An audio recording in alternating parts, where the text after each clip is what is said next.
নমস্কার বন্ধুরা, ইশিতাস ইনসাইটস ভ্লগে আপনাদের স্বাগত। এখন বাজে ঘড়িতে 10:45 আর আমরা রেডি হয়ে গেছি ত্রিম্বকেশ্বর বেরোনোর জন্য। আমাদের লাগেজ আকাশ নিয়ে চলে গেছে, 2টো সুটকেসেস, এবার কটা ব্যাগস পড়ে আছে। এই যে এই একটা ব্যাগ, আর বাচ্চা থাকলে তো প্রচুর, 3 দিনের জন্য গেলেও প্রচুর জিনিস হয়ে যায়। এটার মধ্যে সব, এই ব্লু ব্যাগটাতে সব খাবার দাবারের জিনিসগুলো আছে, প্রচুর স্ন্যাক্স সব নিয়েছি বাচ্চাদের জন্য। আর এই যে এখানে কম্বল, 2টো বিছনায় পাতার জন্য। এই যে হিমান গাড়ির থেকে জিনিস খালি করছে। এইটা টুইশার ক্যারি করটা, কেন কি স্যুটকেসগুলো সব আসবে, তো তো এই সব ক্যারি করটা ইউজুয়ালি আমরা রাখি গাড়িতে। টুইশা এখন এটার সাইজ থেকে বড়ই হয়ে গেছে, কিন্তু তাও। আর এটা এখন তো এর জায়গায় সব এই স্যুটকেসগুলো 2টো আকাশ নিয়ে গেল। এই যে হিমান এবার নিয়ে আসছে। হিমান, ভারী হচ্ছে বেটা, তুই নিয়ে আস না, তুই একটা কিছু নিয়ে যা, বাকি আমি নিয়ে আসছি।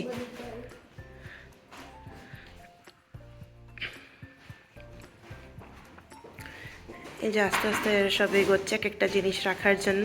হিমান বেটা, পারবি না, ছেড়ে দে।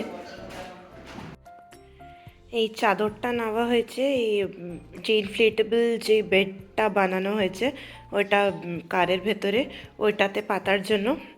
আর আর এইটা টুইশার ফেভারিট চাদর, এটা ছাড়াও কোথাও ঘুমোবেই না। আর এটা হিমানও এটা ছাড়া কোথাও ঘুমোবে না। তো এইগুলো নেওয়া হলো। চলুন এবার গাড়ির দিকে এগোই।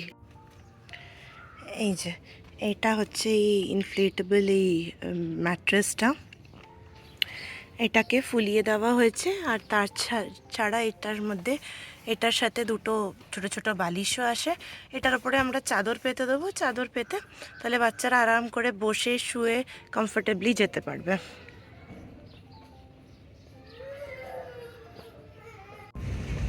এই যে চলুন, আমরা বেরিয়ে পড়েছি ত্রিম্বকেশ্বর যাওয়ার উদ্দেশ্যে। আর এখন আমরা এই প্রতি শিরডি এখানটা ক্রস করলাম, করে এবার কোথাও একটা জায়গায় দাঁড়াবো জলখাবার খাবার জন্য, তারপরে আবার ফার্দার এগোবো। এখন দেখাচ্ছে গুগল ম্যাপে 5 ঘন্টা 25 মিনিটের রাস্তা। তো চলুন ধীরে সুস্থে যাওয়া যাক। এই যে আমরা এখানে থেমেছি, আমার কাজল ফুরিয়ে গেছিলো, তো তাই আমি মেডিকেলে কাজলটা নিতে গেলাম। আর এদিকে আকাশরা এদিকে আসলো গাড়িতে পেট্রোল ভরানোর জন্য। তো এই যে পেট্রোল ভরানো হয়ে গেছে, চলো এবার গাড়িতে বসা যাক আর এগোনো যাক। আমরা যেখান থেকে জলখাবার খাবো ওইটা এখনও অ্যারাউন্ড 45 মিনিটস দূর আছে। তো তাই আকাশ বললো চলো একটু একটু করে ডাবের জল খেয়ে নিই। ওখানে কি সকাল থেকে না খেয়ে বেরিয়েছে, তো সবারই অল্প অল্প খিদে পেয়ে গেছে। তো তাই সবাই এক একটা ডাবের জল খেলাম। ডাবের জলটা বেশ মিষ্টি ছিল, আর সস্তায়ও দিচ্ছিল। 100 টাকায় 3টে ডাব দিচ্ছিল।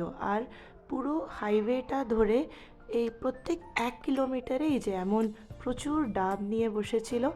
আর নাহলে ডাবের দাম এখানে 60 টাকা 70 টাকা করে একটা। তাই যেই দেখলাম এত সস্তায় পাচ্ছি, তো চট করে 3টে ডাব নিয়ে নিলাম। আর এই যে হিমান পেছনে ঘুমোচ্ছে টান টান হয়ে, আর টুইশা পুরো রাস্তা আমার কোলে বসেই গেল। নাহলে গতবার যখন আমরা বেরিয়েছিলাম ঘুরতে, তখন টুইশা হিমান দুজনেই ঘুমিয়েছিল পেছনটাতে বেশ সুন্দর করে। কিন্তু এইবার জানি না কী হলো এই ট্রিপটাতে, টুইশা পুরো রাস্তা আমার কোলে বসে, কিন্তু হিমান তার জন্য অনেক আরাম করে ধীরে সুস্থে টান টান হয়ে ঘুমিয়ে যেতে পারলো। এই দেখুন, এই রাস্তায় প্রচুর টানেলস পড়ে, অনেক বিরাট বিরাট টানেলস। আর যতবার এই টানেলসের ভেতর দিয়ে যাই, আমি আর 2 বাচ্চারা ভীষণ এক্সাইটেড হয়ে যাই। চলুন আমরা ফাইনালি নিজের ফুড কোর্টে পৌঁছে গেলাম, যেখানে আমরা জলখাবারটা খাবো। এটা একটা বিরাট ফুড কোর্ট, যেখানে অনেক খাবারের আউটলেটস আছে। স্টারবাকস কফির থেকে শুরু করে burger king, KFC, McD, Udupi, অনেক অপশনস। আপনার যা খুশি তাই খেতে পারবেন। এই যে স্টারবাকস কফি ঢুকতেই, আর তার অপোজিট সাইডে হচ্ছে এই লোনাভলা চিকি। এই লোনাভলা একটা হিল স্টেশন হচ্ছে এখানে। এখানে অনেক রিসর্টস, বেশ সুন্দর ঘোরার একটা জায়গা হচ্ছে। কোনোদিন আপনাদেরকে ওখানেও নিয়ে চলবো।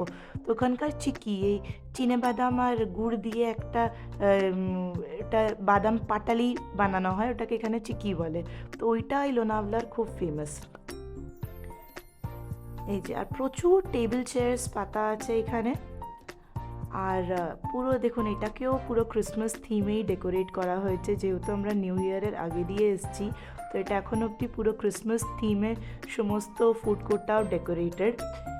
এখানে ভেজ অপশনসও আছে অনেক, কিন্তু নন ভেজ অপশনস বেশি। কিন্তু আমরা যেহেতু মন্দির দর্শন করতে যাচ্ছি, তাই ভেজ খাওয়াটাই প্রেফার করলাম। তো তাই আমরা টিপিক্যাল মহারাষ্ট্রিয়ান দুটো ডিশ, লোনি দোসা আর পিটলম ভাকরি নিলাম, আর 2 বাচ্চা চিজ কর্ন পিৎজা খেলো। বাচ্চাদের তো আপনারা জানেনই, পিৎজা বার্গার পেলে তো আর কিছু খাবেই না। এইসব জাঙ্ক ফুডের জন্য ওদেরকে একবার বলতে হয় না যে খেয়ে নে রে করে, কিন্তু অন্য কিছু খাবার খাওয়ানোর জন্য ঘাম ঝরে যায় একেবারে। এই লোনি দোসাটা একটা ঘিয়ে ভাজা দোসা, যার সাথে একটা সাম্বারের মতন চাটনি। তো সাম্বারের টেস্টটা হয় না, কিন্তু একটা সাম্বারের মতন একটা ডাল, আর তার সাথে দুটো টাইপের চাটনি, একটা লাল চাটনি আর একটা নারকেলের চাটনি দিয়ে দেয়। বেশ ভালো লাগছিল খেতে। দোসাটা শুধুই এত ক্রিস্পি ছিল যে শুধুই খেতে খুব ভালো লাগছিল। তো চাটনিগুলো বেশ ভালোই ছিল। আর আকাশ যেটা নিয়েছে পিটলাম ভাকরি, ওইটা চালের রুটি। আর রুটি বলুন বা দোসা বলুন, এখানে ভাকরি বলে চালের রুটিগুলোকে। আর তার সাথে পিটলামটা হচ্ছে এক ধরনের বেসন দিয়ে তৈরি একটা প্রিপারেশন, ভালোই খেতে লাগে। তাছাড়া আমরা কোল্ড ড্রিঙ্কস নিয়েছিলাম, আর তারপরে ভেজ বার্গার্সও নিয়েছিলাম, যেটা হিমান আর আকাশ খেলো। এই দিয়ে পেট ভরে খেয়ে দিয়ে আমরা তারপরে বেরোলাম আবার নিজেদের উদ্দেশ্যে। নাকি বেশি দেরি এখানে করে দিলে তারপরে আবার পৌঁছোতে অনেক দেরি হয়ে যাবে। অলরেডি আমরা অনেকটা লেট হয়েছি, কেন কি ট্রাফিক ছিল প্রচুর, আর লেট করা উচিত হবে না। সন্ধ্যের আগে পৌঁছিয়ে যাওয়াটাই ভালো। তো তাই আমরা আবার রওনা দিলাম। 2.5 ঘন্টা আমরা অলরেডি ট্রাভেল করে এসেছি, এখনও 3.5 ঘন্টা দেখাচ্ছে। চলুন ধীরে সুস্থে পৌঁছোই, আর আজকের ব্লগটা এখানেই শেষ করি।